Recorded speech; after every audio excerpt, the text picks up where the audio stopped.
लातूरमध्ये बकरी ईदच्या पार्श्वभूमीवर सुरू असलेल्या कोम्बिंग ऑपरेशन दरम्यान MIDC पोलिसांनी मोठी कारवाई करत गावठी पिस्तूल बाळगणाऱ्या आरोपीला अटक केली आहे। शहरातल्या नवीन रेणापूर नाका परिसरात ही कारवाई करण्यात आली असून एका आरोपीकडून गावठी पिस्तूल जप्त करण्यात आले आहे। या आरोपीचे काही राजकीय नेत्यांसोबतचे फोटो सध्या सोशल मीडियावर व्हायरल होताना दिसत आहेत।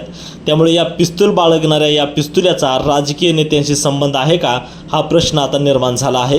खुलेआम पिस्तूल बाळगल्याप्रकरणी MIDC पोलिसांनी अटक केली आहे, तर या प्रकरणी आता तिघांविरोधात MIDC पोलीस ठाण्यामध्ये गुन्हा दाखल करण्यात आला आहे।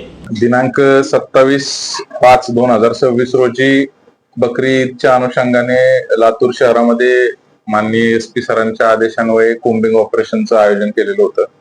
यामध्ये MIDC पोलीस स्टेशन तर्फे साई नाका ते 5 नंबर पाटी PVR चौक या भागामध्ये पेट्रोलिंग करता DBचे अंमलदार तसेच त्यांच्यासोबत PSI मोरे असा स्टाफ त्यावेळी पेट्रोलिंग करत असताना एक व्यक्ती हा त्याच्याकडे अवैध शस्त्रासह अग्निशस्त्रासह त्या ठिकाणी फिरत असल्याबाबत आणि माहिती मिळाल्यावरून पोलिसांनी तात्काळ त्या ठिकाणी जाऊन विश्व गार्डन सर्व्हिस हॉटेल विश्व गार्डन सर्व्हिस रोडला या ठिकाणी जाऊन त्याला तपासले असता त्याच्याकडे गावठी बनावटीचे पिस्तूल हे मिळून आलेले आहे।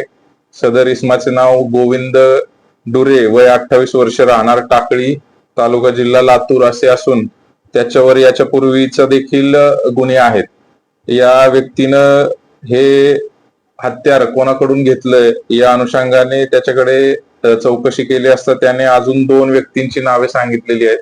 ती सिद्धू माने राहणार आरवी आणि विकास सिंगे राहणार हारंगुळ बुद्रुक अशा 3 जणांच्या विरोधात MIDC पोलीस स्टेशनला आर्म ऍक्ट कलम 3(5) आणि प्रमाणे गुन्हा दाखल करण्यात आलेला आहे।